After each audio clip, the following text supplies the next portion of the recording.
The Antwerp Diamond Center Heist. In 2003, a crew of Italian thieves pulled off what is largely considered the heist of the century, stealing over $100 million in diamonds, gold, and jewelry from the Antwerp Diamond Center. The vault was located 2 floors underground and was protected by 10 layers of world-class security, including Doppler radar, a magnetic field, seismic sensors, and a lock with 100 million possible combinations. It was deemed impenetrable. The mastermind, Leonardo Notarbartolo, didn't use brute force to break in. Instead, he rented an office in the building 3 years in advance, posing as a successful Italian diamond merchant. This gave him 24-hour access to the building and allowed him to casually build trust with the guards. Over those 3 years, his team, a specialized group of thieves known as the School of Turin, quietly devised a way to bypass every single sensor using laughably simple everyday items. They used women's hairspray to temporarily coat and blind the thermal sensors. They covered the magnetic alarms with a custom-cut piece of double-sided tape to trick the circuit into thinking the door was still closed. They even managed to secretly steal the vault manager's key, make a replica, and return it before anyone noticed. After successfully emptying the vault, the crew actually got away clean. The only reason Leonardo was eventually caught was because one of his accomplices got careless and threw a garbage bag containing a half-eaten sandwich and ripped up receipts into the bushes near a highway, which police traced back to him. The Banco Central at Fortaleza burglary. In 2005, thieves stole roughly $70 million from the central bank in Fortaleza, Brazil. While many heists rely on high-tech gadgets, this one is legendary for the sheer backbreaking physical labor involved. 3 months prior, the gang rented a commercial property 2 blocks from the bank and set up a fully functioning front company selling artificial turf. They put up signage, wore matching company uniforms, and even politely greeted their neighbors. While the front operated above ground, a crew of 20 men was digging a 256-foot tunnel beneath the city streets, working in shifts around the clock. They lined the tunnel with wood and steel beams, installed a full lighting system, and even pumped in air conditioning to survive the underground heat. To get rid of the massive amount of dirt, they simply bagged it up and loaded it onto trucks, telling the neighbors it was just waste material from their artificial turf business. They meticulously calculated the trajectory to come up precisely beneath the bank's vault, using a diamond-tipped drill to quietly cut through a meter of steel-reinforced concrete. They escaped with over 3.5 tons of uninsured, unmarked cash.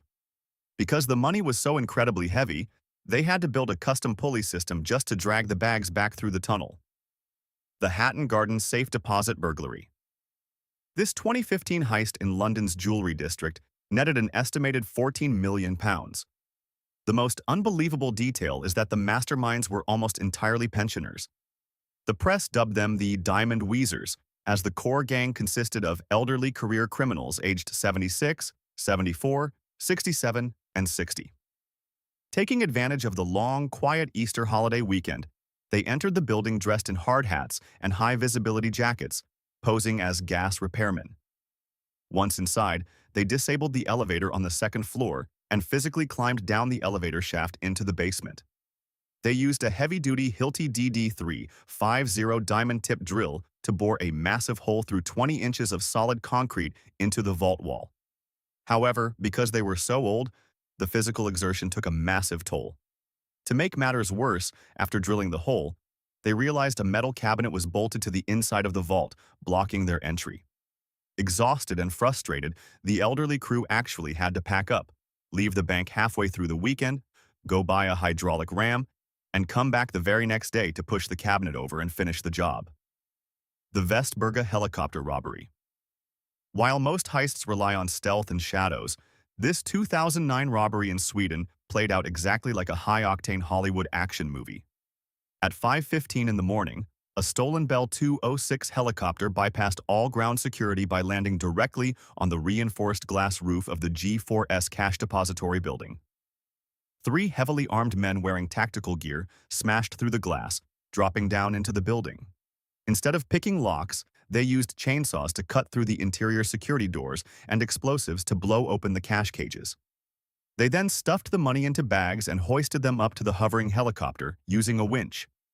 To stop the police from responding, the thieves had scattered steel caltrops, essentially sharp metal spikes, across all the major access roads surrounding the building, instantly shredding the tires of the responding police cruisers. Even worse, when the police aviation unit tried to scramble their own helicopters to pursue the robbers, they found decoy bombs taped to the hangar doors, grounding the entire fleet. The thieves flew away with millions, abandoning the chopper deep in the woods. The Baker Street robbery. In 1971, a gang successfully tunneled into the vault of a Lloyds Bank in London, making off with £3 million.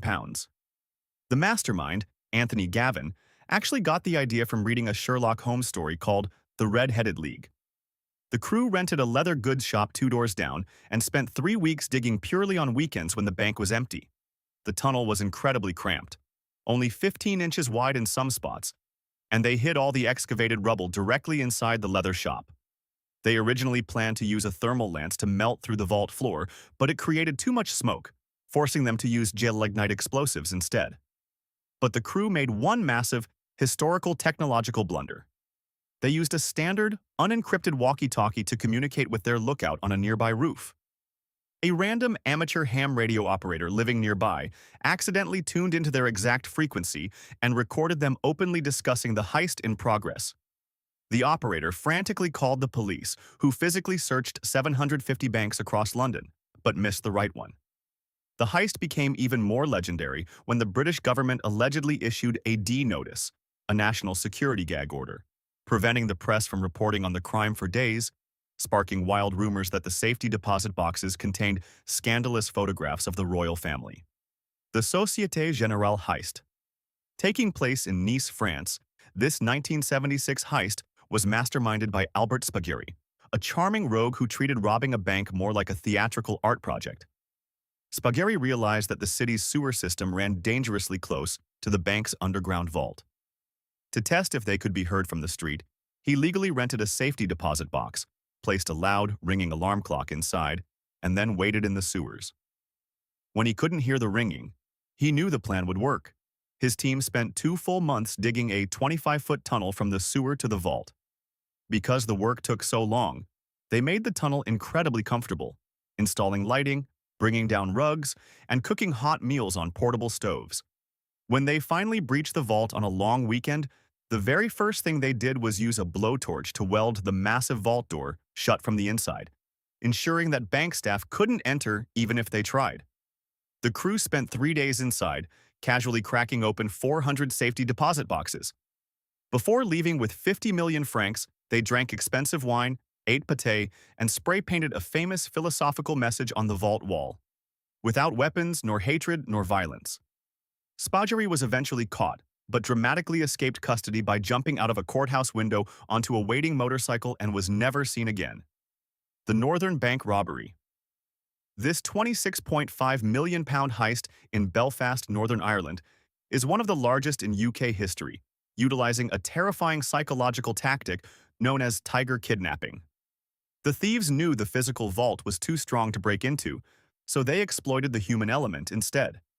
On a Sunday night, heavily armed men dressed as police officers simultaneously broke into the homes of 2 different Northern Bank managers, holding both of their families hostage at gunpoint. The next morning, the officials were handed burner phones and instructed to go to work exactly as normal, acting as if nothing was wrong. At the end of the business day, under the extreme threat of their families being harmed, the 2 managers opened the massive underground vault for the thieves. The robbers loaded millions of pounds into a white transit van and vanished into the night. They let the managers go home, but didn't release the families until later in a nearby forest.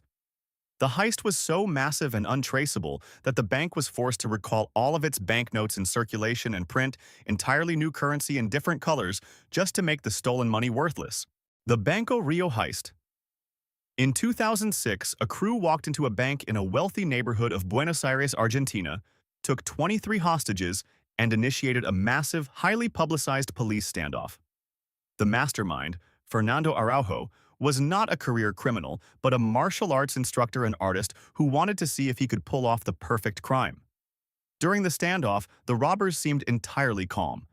They sang happy birthday to one of the hostages, ordered pizzas for the captives, and casually negotiated with the police over the phone. But the entire hostage situation was a brilliant, elaborate misdirection. While hundreds of heavily armed tactical officers surrounded the building above ground, the thieves were quietly emptying 143 safe deposit boxes below. They even built a custom tool out of a pneumatic jack, dubbed the Power MacGyver, to pop the heavy metal boxes open in seconds. To buy extra time, they specifically requested the police's elite tactical unit, knowing it would take them hours to assemble and brief. By the time the SWAT team finally stormed the bank, the robbers were completely gone. They had escaped through a meticulously pre-dug tunnel that connected to the city's storm drains, using inflatable rafts to float away with an estimated $20 million. All they left behind were fake toy weapons, a scattering of hair they collected from local barbershops to throw off DNA analysts, and a poetic note taped to the wall that read, "In a neighborhood of rich people, without weapons or grudges, it's just money, not love." Thank you for watching. If you enjoyed this video, please like and subscribe for more. If you have any ideas for future video ideas, please comment them below.